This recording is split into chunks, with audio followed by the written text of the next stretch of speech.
ഇല്ല സാർ, പറ്റിയില്ല. ഇല്ല, നോക്കിയില്ലേ? കൺഫ്യൂഷൻ ഉണ്ടായി. എങ്ങനെ ബെൻഡിങ് ഉണ്ട് സ്ഥലത്ത് കുറച്ച് കൺഫ്യൂഷൻ ഉണ്ടായിരുന്നു. അല്ലത് കുറച്ച് അഡീഷണൽ ഇതൊന്ന് ചെയ്ത് കഴിഞ്ഞ പാടെ തന്നെ അടുത്തൊരു പ്രോബ്ലം കൂടെ എടുത്ത് ചെയ്യണം. കാരണം തൊട്ടടുത്ത പ്രോബ്ലം എന്ന് പറയുന്നത് ഗിയറിന്റെ ആണ്. ഗിയറിൽ കുറച്ചുകൂടെ കോംപ്ലിക്കേഷൻ വരും. പക്ഷെ ആക്ച്വലി നമ്മൾ നോക്കി കഴിഞ്ഞാല് ഇതിന്റെ എല്ലാ പ്രോബ്ലവും സിമ്പിൾ ആണ്, ലോജിക് വൈസ് സിമ്പിൾ ആണ്. പക്ഷെ കുറെ ഇന്റർ കണക്റ്റഡ് ആയിട്ട് ഒരുപാട് കാര്യങ്ങളുണ്ട്. അപ്പൊ ഇതെല്ലാം നമ്മൾ എല്ലാം അപ്ലൈ ചെയ്യണം. അതാണ് ഇതിലെ മെയിൻ കാര്യം. അല്ലെങ്കിൽ ഒരുപാട് പ്രൊസീജിയർ ഉണ്ട്, ഒന്നും വിട്ടുപോകാതെ എല്ലാം ചെയ്യണം. അപ്പൊ അത് ഒന്ന് റെഡി ആവണമെങ്കിൽ കുറച്ച് പ്രാക്ടീസ് ഉണ്ടായാലേ ശരിയാവുള്ളൂ.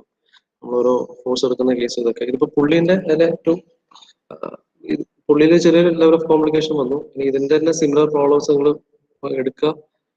ഒരു പ്രോബ്ലം മിനിമം ഫുള്ളായിട്ട് ഒന്നും നോക്കാതെ ചെയ്ത് തീർക്കണം. ഓക്കെ, ഇനി ഇതും തീർത്ത് ഗിയറിന്റെ കാര്യം കൂടെ നമുക്ക് തുടങ്ങണം, ഗിയറിന്റെ പ്രോബ്ലം കൂടെ തുടങ്ങണം. ഓക്കെ, സോ ഫൈൻ, ചെയ്യാം, നമുക്ക് ചെക്ക് ചെയ്യാം. എന്തെങ്കിലും ഇഷ്യൂസ് അവിടെ ഉണ്ടെങ്കിൽ അത് അപ്പൊ തന്നെ ക്ലിയർ ചെയ്ത് പോവാം, പിന്നത്തേക്ക് വെക്കരുത്. ഓക്കെ,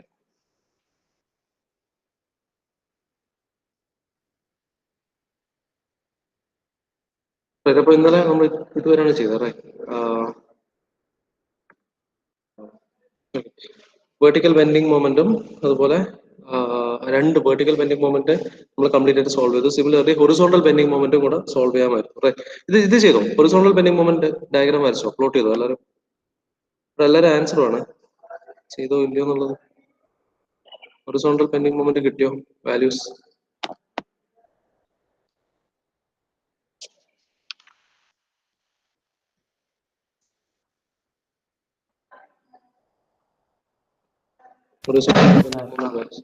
കിട്ടിയോ? ഇല്ല. എന്താ ഇവിടെ എന്താ പ്രശ്നം? ഹൊറിസോണ്ടൽ കാണാൻ സെയിം പ്രൊസീജിയർ അല്ലേ പഴയ നമ്മളെ? എങ്ങനെ ഡയമീറ്റർ 37 അങ്ങനെ ഫുള്ള് ചെയ്താ? അതിന്റെ അകത്തുള്ള പോലെ ചെയ്തങ്ങ് പോയി. ആണല്ലോ, ചെറിയ ഇഷ്യൂ ഉണ്ട്, നമുക്ക് ചെക്ക് ചെയ്യാം. ഓക്കെ, ചെയ്ത് നന്നായി, നോക്കാം. ഓക്കെ, എറേഴ്സ് ഉണ്ടെങ്കിൽ അതിനനുസരിച്ച് നോക്കാം. ഓക്കെ, ഇവിടെ എത്ര കിട്ടി? Bending moment, horizontal bending moment ഡയഗ്രത്തിലെ ബെൻഡിങ് മൊമെന്റ് അറ്റ് സി എത്ര കിട്ടി? Bending moment at C 75586. At സിയോ? ഇല്ല, സി എത്ര വരില്ല. റൂട്ടിന്റെ ഉള്ളിൽ ചെയ്തി. ഫൈനൽ ആൻസർ ആണ്, final answer.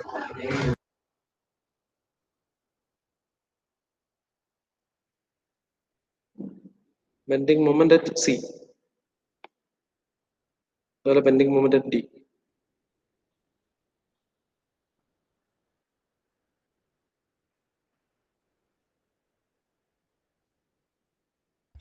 Root of 297,840 square plus 694,680 square. അല്ല, ഞാൻ റിസൾട്ടന്റ് അല്ല ചോദിക്കുന്നത്. റിസൾട്ടന്റ് നെക്സ്റ്റ് സ്റ്റെപ്പ് നമ്മള് vertical bending moment diagram solve ചെയ്തിട്ട് നമുക്ക് ഈ രണ്ട് വാല്യൂസ് കിട്ടി അല്ലെ? 694.7 ഇൻറ്റു 10 ക്യൂബ്, അതുപോലെ at point D 198.3. Similarly horizontal bending moment solve ചെയ്തിട്ട് ബെൻഡിങ് മൊമെന്റ് ഡയഗ്രാം പ്ലോട്ട് ചെയ്യാൻ പറഞ്ഞിട്ടുണ്ടായിരുന്നു അല്ലെ? അതിൽ bending moment at point C, bending മൊമെന്റിന്റെ വാല്യൂ എത്രയായിരുന്നു? 297. യെസ്, അതന്നെ. It is 297.9 അല്ലെ? 297 എടുക്കാം. 297 ഇൻറ്റു 10⁻³ ന്യൂട്ടൺ മില്ലിമീറ്റർ കിട്ടും.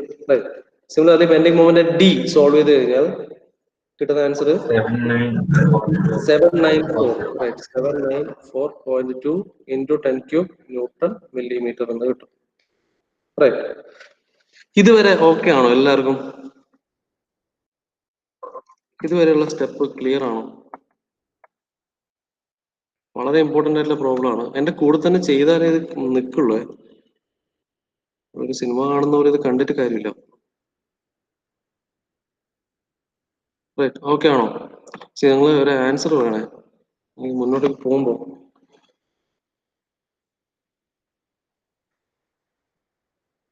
എന്തെങ്കിലും പ്രശ്നമുണ്ടോ? എവിടെയെങ്കിലും സ്റ്റക്ക് ആയിട്ടുണ്ടോ? എന്താണ് ഇഷ്യൂ?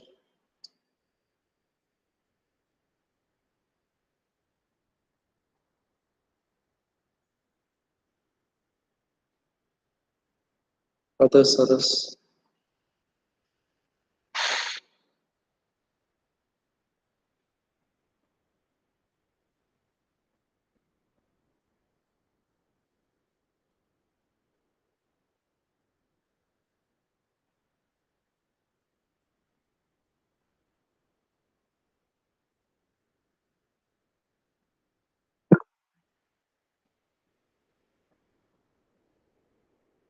What about others? ഈ 5-6 ആൾക്കേ പ്രശ്നമുള്ളതുകൊണ്ടുള്ളൂ, ബാക്കിയുള്ളവർക്ക് എല്ലാവർക്കും പ്രശ്നം എന്നാണ് ഞാൻ മനസ്സിലാക്കുന്നത്.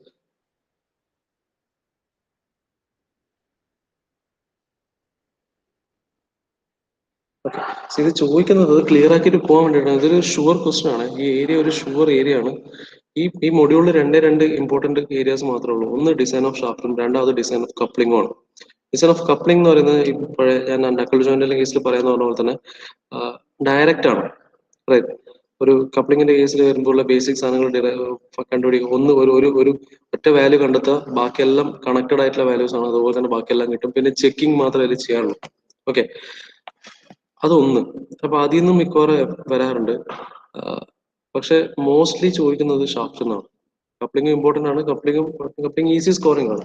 പക്ഷെ ഷാഫ്റ്റ് ഈസി സ്കോറിംഗ് അല്ല, കുറച്ച് മെനക്കെടാനുണ്ട്, കുറച്ച് ചെയ്യാനുണ്ട്. റൈറ്റ്, നിങ്ങൾ കഴിഞ്ഞ പ്രോബ്ലം കണ്ടപ്പോൾ തന്നെ മനസ്സിലായല്ലോ. പക്ഷെ അത് സ്കോറിംഗ് ആണ്.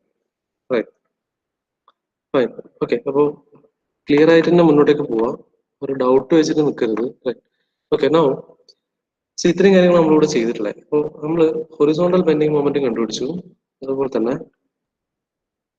Horizontal vertical bending moment diagram കണ്ടെത്തി. അതുപോലെ ഹൊറിസോണ്ടൽ ബെൻഡിങ് മൊമെന്റ് ഡയഗ്രം കണ്ടെത്തി. ഇനി your next step is to find the resultant bending moment. 2 pointing resultant. അതിന് മുമ്പ് ഞാൻ ഒരു സിംഗിൾ ലൈനിൽ പ്ലോട്ട് ചെയ്ത് കാണിച്ചു തരാം. എന്ന് വെച്ചാൽ നമുക്ക് ഇങ്ങനെയാണ് നമുക്ക് ലാസ്റ്റ് പ്ലോട്ട് ചെയ്യേണ്ടത്. അതല്ലെങ്കിൽ നിങ്ങൾ വരക്കുമ്പോൾ തന്നെ ഇങ്ങനെ ചെയ്യുന്നതാണ് ഏറ്റവും best. So starting with your vertical loading diagram, horizontal loading diagram, vertical bending moment diagram and horizontal bending moment diagram. Okay, നമുക്ക് ഇങ്ങനെ പ്ലോട്ട് ചെയ്യാം. സോ വെർട്ടിക്കൽ ലോഡിംഗ് ഡയഗ്രാം നമുക്ക് ഏതാണ്ട് ഇതുപോലെയുള്ള അറ്റ് പോയിന്റ് സി ആണ് ലോഡ് വരുന്നത് അല്ലേ? Point C. Okay, 3308 is the load, right? Point C, 3308 is the load, right? A and B, right? അതുപോലെ ഹൊറിസോണ്ടൽ ബെൻഡിങ് മൊമെന്റ് ഡയഗ്രത്തിൽ ലോഡിംഗ് ഡയഗ്രാം ഇതാണ് വരിക. A B C and D എന്നുള്ള പോയിന്റിലാണ് load വരുന്നത്. ആൻഡ് ലോഡ് ഈസ് 4964 അല്ലെ, 496 newton. Right, ഇതാണ് load. Right, vertical bending moment diagram നമുക്ക് ഇങ്ങനെ കിട്ടി. Right, so the value at C was 694.7. 694.7 into 10 to the power 3. Again at D, the value is 198.3. Right, 198.3 into 10 to the power 3. Now again, horizontal bending moment diagram എടുക്കുന്ന സമയത്ത് the value is something like this. The point at point D and C. At point there is 297 into 10 to the power 3. Right, 297 into 10 to the power 3. At point D, 794 into 10 to the power 3. 794 into 10 to the power 3. These are the values, right? Now, see, the next step is actually to find out the resultant bending moment. All you need to find is the maximum, the point at which you get the maximum bending moment, right?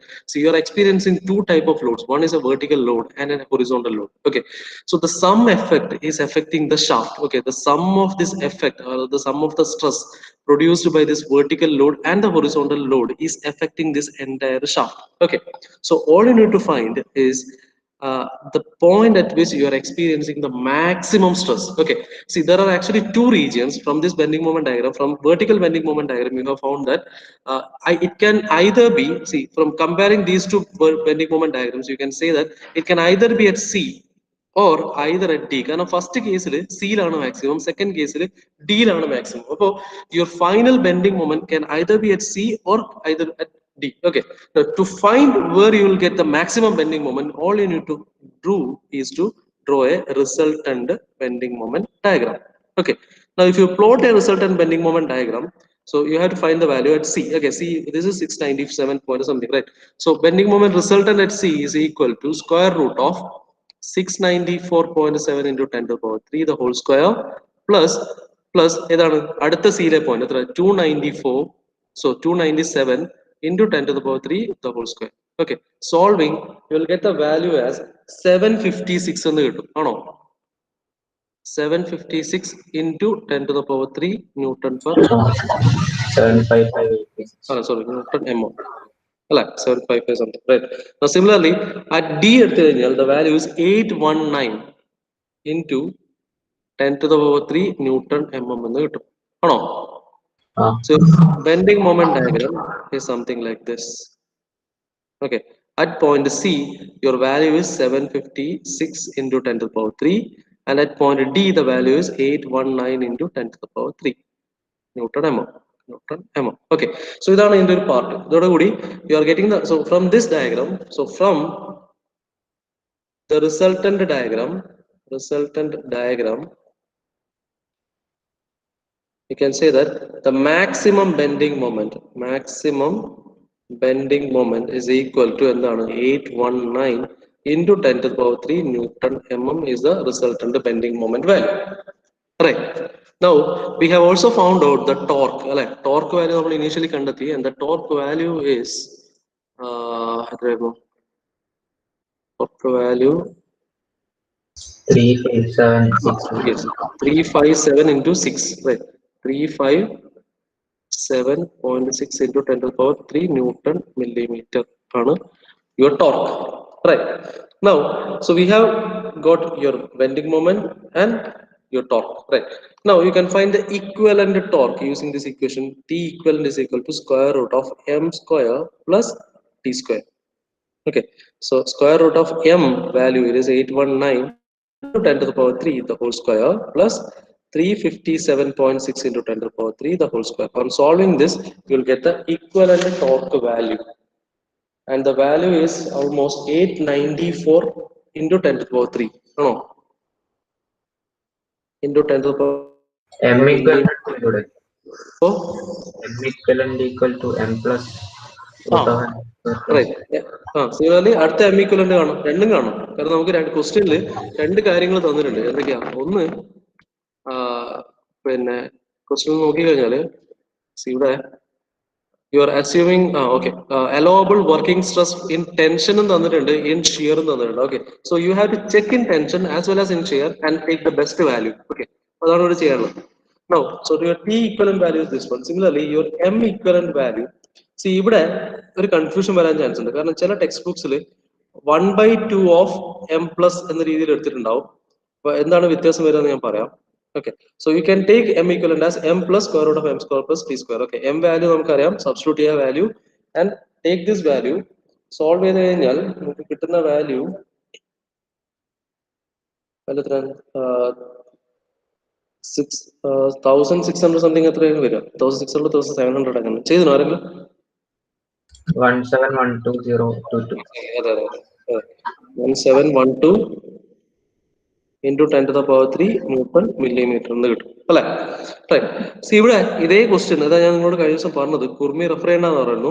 അതൊരു confusion ഉണ്ടാക്കേണ്ട വിചാരിച്ചില്ല. കാരണം ഞാൻ നിങ്ങൾക്ക് derivation പറഞ്ഞ സമയത്ത് M equivalent ഈ രീതിയിലാണ് ഞാൻ പറഞ്ഞത് അല്ലെ, T equivalent is this one. പക്ഷെ കുർമി ടെക്സ്റ്റ് നോക്കി കഴിഞ്ഞാൽ ഈ ഒരു എം ഈക്വലന്റ് വാല്യൂ 1/2 ഓഫ് എന്ന് പറഞ്ഞിട്ടാണ് ഉണ്ടാവുക.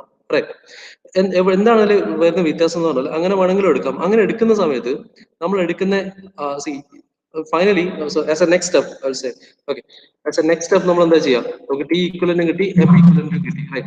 To find the diameter our last step is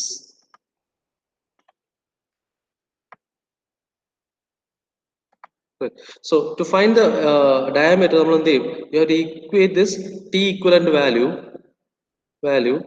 with the material property, then the permissible stress basically equation എടുക്കുക. This is nothing but pi by 60 into tau d cube, permissible shear stress തന്നിട്ടുണ്ട്, right? So T equivalent value നമുക്ക് കിട്ടിയത് 894 into 10 to the power 3, right? 894 into 10 to the power 3 is equal to pi by 16 shear stress, permissible shear stress value as per the question is 42 megapascal, right? So it is into 42 into d cube on. Okay, solving you will get the diameter. Okay, ഇതാണ് ഒരു method. And the diameter value കൂടെ പറയാം.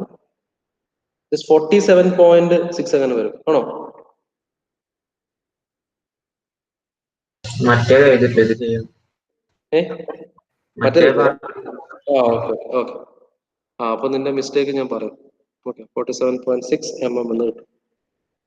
Okay, now അടുത്തെന്ത് കാണണം? You have to find out the M equivalent. M equivalent value നമുക്ക് solve ചെയ്താൽ കിട്ടും. M equivalent value 1712 into 10 to the power 3 newton millimeter ആണ് അല്ലെ. So this is equal to pi by 16 sigma B D cube ആണ്. ഇനി നമ്മൾ 1/2ന്റെ equation ആണ് എടുക്കുന്നെങ്കിൽ, M equivalent square root of M square plus T square എന്നുള്ള equation ആണ് എടുക്കുന്നെങ്കിൽ, then in that case you have to take pi by 32 sigma B D cube ആണ് എടുക്കുക. ഓക്കെ, ഇത് എങ്ങനെ വന്നു ചോദിച്ചാൽ നമ്മുടെ ഈ ഹാഫും ഇതും പോയിട്ട് 16 വന്നു. അപ്പൊ അതുകൊണ്ടാണ് ഞാൻ 5/16 എന്നുള്ളത് തന്നെ ഇക്വേറ്റ് ചെയ്യുന്നത്. അപ്പോൾ ഇത് ഓർത്തിരിക്കാൻ എളുപ്പമാണ്. കാരണം എന്താ, ഇത് ഷിയർ സ്ട്രെസ് ആകെ ഇവിടെ ഷിയർ സ്ട്രെസ്സും അതുപോലെ ബെൻഡിങ് സ്ട്രെസ്സും മാത്രമേ അങ്ങോട്ടും ഇങ്ങോട്ടും മാറുന്നുള്ളൂ. ഓക്കെ, സോ ഇതിന്റെ ഇക്വേഷൻ വരുന്നത് സിമ്പിൾ ആണ്. Sigma by M by I is equal to sigma by Y എന്നുള്ള ഫോം എടുത്തിട്ട് സോൾവ് ചെയ്ത് കഴിഞ്ഞാൽ കിട്ടുന്ന ഒരു ഇക്വേഷൻ ആണ് 5/32 സിഗ്മ ബി ഡി ക്യൂബ് എന്നുള്ളത്. നമ്മൾ ഓൾറെഡി ഇത് ചെയ്തു വെച്ചതാണ്. അതായത് മൊമെന്റ് ഓഫ് ഇനർഷ്യ എന്താ 5/64 d raised to 4 ആണ്. y d/2 ആണ്. ആ 2ഉം 64ഉം പോയിട്ട് 32 വരും. ഡി ഈ ഡിയും വിത്ത് ഡി റേസ് ടു 4ഉം പോയിട്ട് ഡി ക്യൂബ് എന്ന് വരും. ഓക്കെ, അപ്പൊ ഇത് ഇക്വേറ്റ് ചെയ്ത് കഴിഞ്ഞാൽ ചെയ്യാം. M divide by 5/64 D raise to 4 എന്ന് വരും. Is equal to sigma by d/2 അല്ലെ.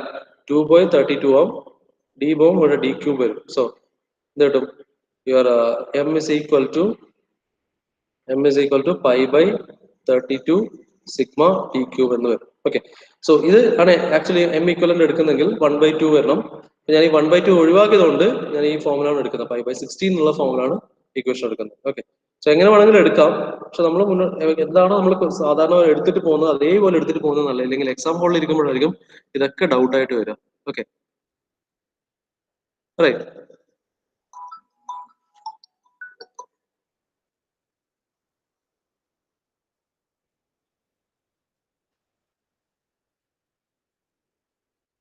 ഓക്കെ, അത് ഒരു സെക്കൻഡ് പറയാം.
Yes, okay, sorry. Okay. Right, above direct equity, diameter 30. So from solving, we'll get the diameter as 37.36. 37. 51 point ആണല്ലോ വരാം. Okay,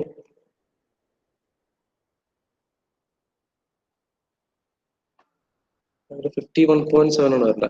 direct എല്ലാം substitute 1712 into 10 power 3. 51.74. അതെ, exactly അതെ. Solve 51.74 എന്ന് പറഞ്ഞു. ഒന്ന് ചെക്ക് ചെയ്തൊക്കെ.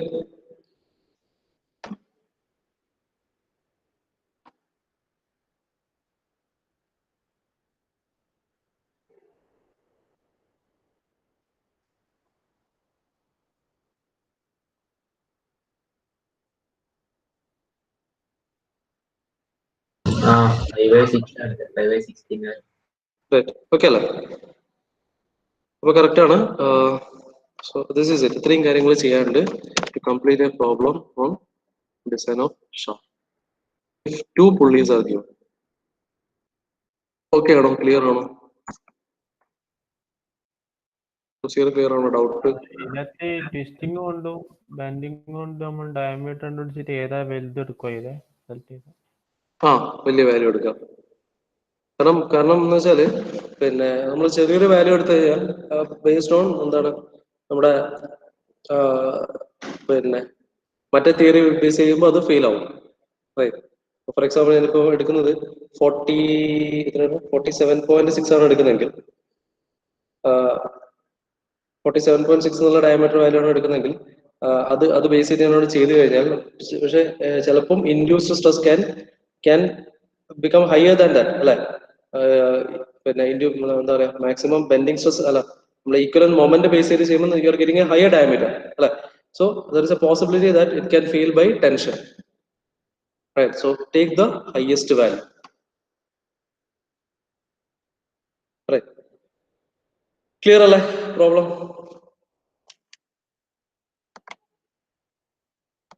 Okay.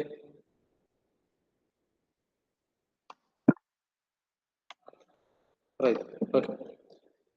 അപ്പോ ഇവിടെ ഇനി വരാൻ ചാൻസ് ഉള്ള ഈ ഒരു പുള്ളിയുടെ പ്രോബ്ലം തന്നെ വരാനുള്ള ഒരു ചെറിയൊരു അഡീഷണൽ കാര്യം എന്ന് വെച്ചാൽ ചിലപ്പോൾ നിങ്ങൾ ചില ടെക്സ്റ്റ് ബുക്കിൽ നോക്കിക്കഴിഞ്ഞാൽ 2 കോൺസ്റ്റന്റ് മൾട്ടിപ്ലൈ ആണ്. ഇനി ഇത് ഡാറ്റാ ബുക്കിൽ നോക്കിക്കഴിഞ്ഞാലും ഈ ഇക്വേഷൻ ഉണ്ട്, ഈക്വലന്റിൽ ഇക്വേഷൻ ഉണ്ട്, KB ഇൻറ്റു എന്നൊക്കെ പറഞ്ഞിട്ട് ഇക്വേഷൻ കാണാം. ഷാഫ്റ്റിന്റെ പേജിൽ പോയാൽ മതി. ഒരു മെമ്മറി ഓർത്തിരിക്കാൻ ബുദ്ധിമുട്ടില്ലാത്ത സമയമാണ് ഞാനിത് തന്നെ എടുത്തത്. ഓക്കെ, ഇവിടെ അതില് നമുക്ക് നോക്കിക്കഴിഞ്ഞാൽ ഈക്വലൻ ടോർക്കിന്റെ ഒക്കെ ഇക്വേഷൻ നോക്കിയാൽ ഇതുപോലെ ഉണ്ടാവും. ഈക്വലൻ torque equivalent is equal to square root of some KB into M the whole square plus KC into T the whole square എന്നൊക്കെ പറഞ്ഞിടാം. Okay, so these are actually constants for fluctuating loads വരുന്ന കേസിലുള്ള constants ആണ്. Okay, അപ്പൊ in case if the constants are given ഒരു കാര്യം മാത്രമേ ചെയ്യാറുള്ളൂ. കോൺസ്റ്റൻസ് തന്നിട്ടുണ്ടെങ്കിൽ ആ കോൺസ്റ്റന്റ് ഇതിന്റെ കൂടെ മൾട്ടിപ്ലൈ എന്നുള്ളത് മാത്രമേ ചെയ്യാറുള്ളൂ. ഓക്കെ, കോൺസ്റ്റന്റ് ഫോർ ടോർക്ക് എന്ന് പറയും, കോൺസ്റ്റന്റ് ഫോർ ബെൻഡിങ് മൊമെന്റ് എന്ന് പറഞ്ഞിട്ടുണ്ടാവും. ആ 2 വാല്യൂസ് ഇതിന്റെ കൂടെ മൾട്ടിപ്ലൈ ചെയ്യണം. Okay, to find the T equivalent. That's it. M equivalent കേസിലായാലും M വരുന്ന സ്ഥലത്ത് ഈ KB എന്നുള്ളത് മൾട്ടിപ്ലൈ ചെയ്യുക, T എന്ന് പറയുന്ന സ്ഥലത്ത് അടുത്ത കോൺസ്റ്റന്റ് മൾട്ടിപ്ലൈ ചെയ്യുക. ഓക്കെ, ആസ് നമ്മൾ ഈ ഒരു പ്രോബ്ലത്തിൽ ചെയ്ത കേസിൽ KBയും KC വാല്യൂം 1 എന്നുള്ള അസംഷനിലാണ് നമ്മൾ ചെയ്തിട്ട് പോയത്. റൈറ്റ്, അപ്പോൾ അത് മാത്രം ഒരു അഡീഷണൽ ഫീച്ചർ ആയിട്ട് അഡീഷണൽ ഒരു കാര്യമായിട്ട് ഇതിൽ വരുന്നുള്ളൂ. ഓക്കെ, M equivalent കേസിലും ഇതേ കോൺസ്റ്റന്റ് വെച്ചിട്ട് മൾട്ടിപ്ലൈ ആണ്. ഓക്കെ, M equivalent ആണെങ്കിൽ KB into M plus square root of same thing. Okay, അത് മൾട്ടിപ്ലൈ ചെയ്യാം. അപ്പൊ ഇത്രയും കാര്യങ്ങളാണ് ചെയ്യാനുള്ളത്. ഞാൻ ജസ്റ്റ് ഒന്ന് ബ്രീഫ് ചെയ്യാം പ്രൊസീജിയർ. ഷാഫ്റ്റിന്റെ പ്രോബ്ലം വന്നു കഴിഞ്ഞാൽ ഫസ്റ്റ് തിങ് ഒന്ന് അതിന്റെ റൊട്ടേഷൻ ഒന്ന് സ്പെസിഫൈ ചെയ്യാം. പിന്നെ നമുക്കൊരു കൺഫ്യൂഷൻ വരാണ്ടിരിക്കാൻ റൊട്ടേഷൻ സ്പെസിഫൈ ചെയ്യാതായാലും കിട്ടും problem. But to be on safe side അങ്ങനെ ചെയ്തു പോകുന്നതാണ് ഏറ്റവും നല്ലത്. ഓക്കെ, ഒരു റൊട്ടേഷൻ ഒരു ഡയറക്ഷൻ കൊടുക്കുക. അതിനുശേഷം your first step is to determine all the tensions T1, T2, T3 and T4. Okay, all the tensions. Right, tension കാണാനുള്ള 2 സ്റ്റാൻഡേർഡ് ഇക്വേഷൻ ആണ്. T1 by T2 is equal to e raised to mu theta and the second equation is the torque equation. Right, ഇത് രണ്ടും കിട്ടിക്കഴിഞ്ഞാൽ tension കിട്ടും. 2 കേസിൽ അതുപോലെ ചെയ്യുക and determine all the tensions. Once you find the tension, the next thing is to determine the load acting at that point. Okay, ആ 2 load വാല്യൂസും കണ്ടെത്തുക. Okay, ഈ 2 ലോഡ് അപ്പൊ ഓൾറെഡി അത് ഈ ഒരു പ്രൊസീജിയറിൽ തന്നെ നമ്മൾ ടോർക്ക് ഓൾറെഡി കണ്ടുപിടിച്ചിട്ടുണ്ടാവും. Okay, using this equation torque നമുക്ക് ഓൾറെഡി കിട്ടും. No, ഇനി രണ്ടാമത്തെ കാര്യം എന്ന് വെച്ചാൽ മാക്സിമം ബെൻഡിങ് മൊമെന്റ് കണ്ടെത്തുക എന്നുള്ളതാണ്. ഓക്കെ, മാക്സിമം ബെൻഡിങ് മൊമെന്റ് കണ്ടെത്താൻ രണ്ട് ഡിഫറെന്റ് ഡയറക്ഷനിലാണ് ലോഡ് ആക്ട് ചെയ്യുന്നത്. ഫോർ എക്സാമ്പിൾ ഒന്ന് വെർട്ടിക്കലും ഒന്ന് ഹൊറിസോണ്ടൽ ആണെങ്കിൽ you have to plot a horizontal bending moment diagram and a vertical bending moment diagram and then take the resultant of this one and take the maximum value of bending moment. Okay, and then ബാക്കി procedure വരുന്ന same തന്നെയാണ്. നേരെ equivalent ഇക്വേഷനിലേക്ക് ഇടുക, equate ചെയ്യുക, find the diameter. Okay, ഇതാണ് രണ്ട് shaft വരുന്ന extreme case ഈ ഒരു പ്രോബ്ലം. ഓക്കെ, നമുക്കൊരു ഷാഫ്റ്റ് ആൻഡ് ഗിയർ വന്നു കഴിഞ്ഞാൽ ഇത് എങ്ങനെ സോൾവ് ചെയ്യാം നോക്കാം. Okay okay, so design of A shaft.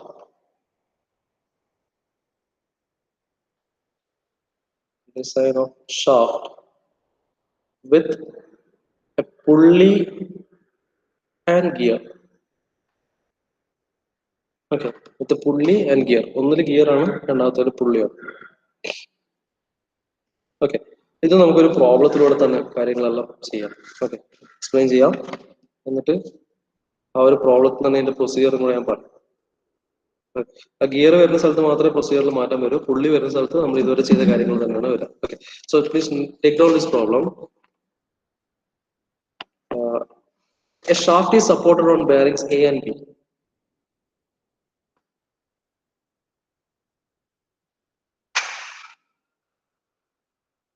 A shaft is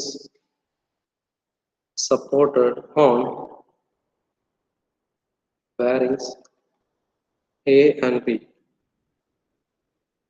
800 mm between centers.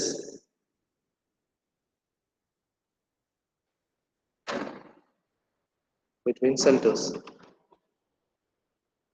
A 20-degree straight tooth spur gear. Straight tooth spur gear having 600 mm pitch diameter.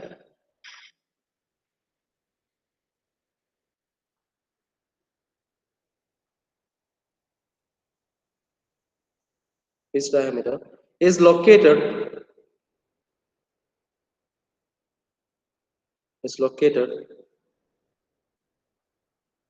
200 mm 200 mm to the right of the left hand bearing.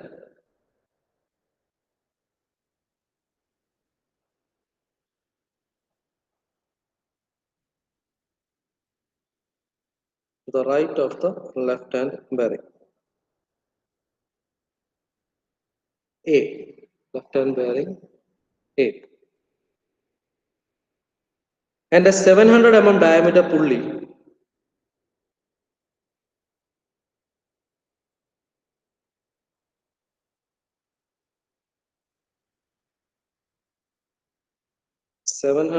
diameter pulley is mounted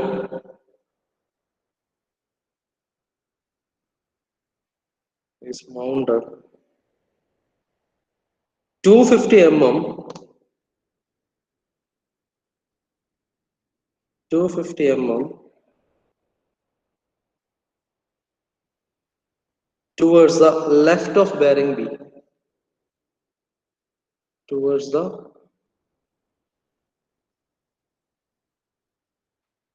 left of bearing B.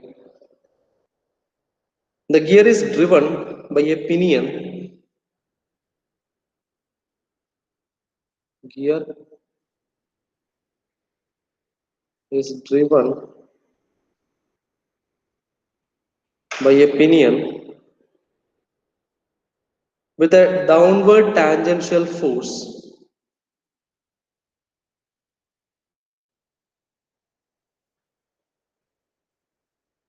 With a downward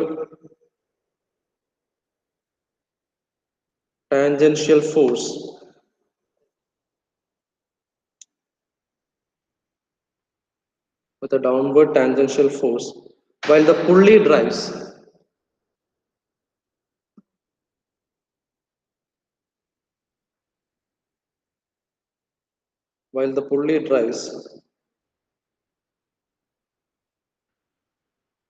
A horizontal belt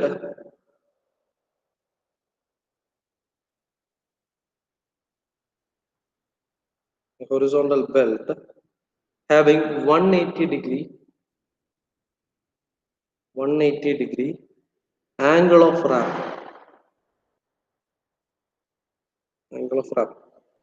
The pulley also serves as flywheel.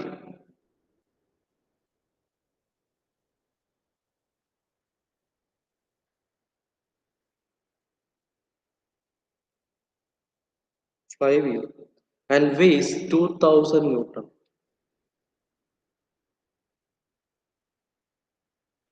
2000 Newton. The maximum belt tension is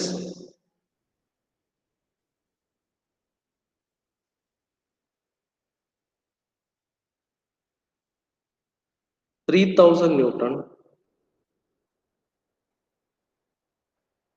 and the tension ratio is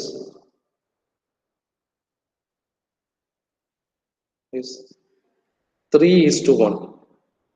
Determine the maximum bending moment.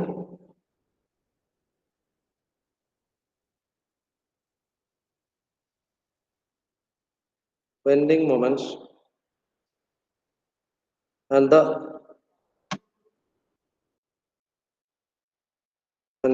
diameter if the allowable shear stress is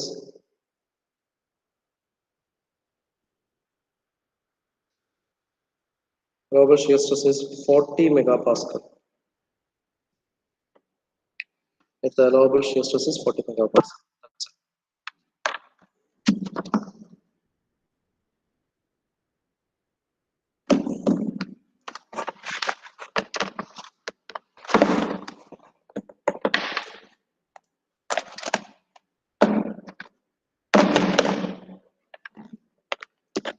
Okay. ഒരു screenshot എടുത്തോ, എന്തായാലും നമ്മൾ time ആയി.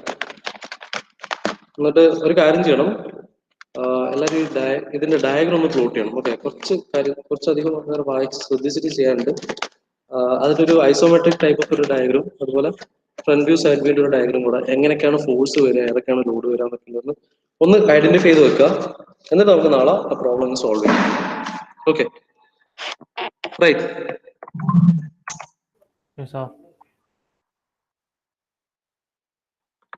Okay, എന്നാ attendance എല്ലാവരും ഇല്ലേ? Absent അല്ലേ?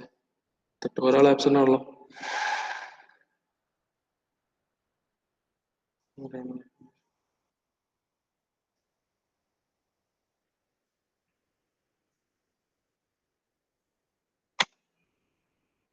ആരാടാ?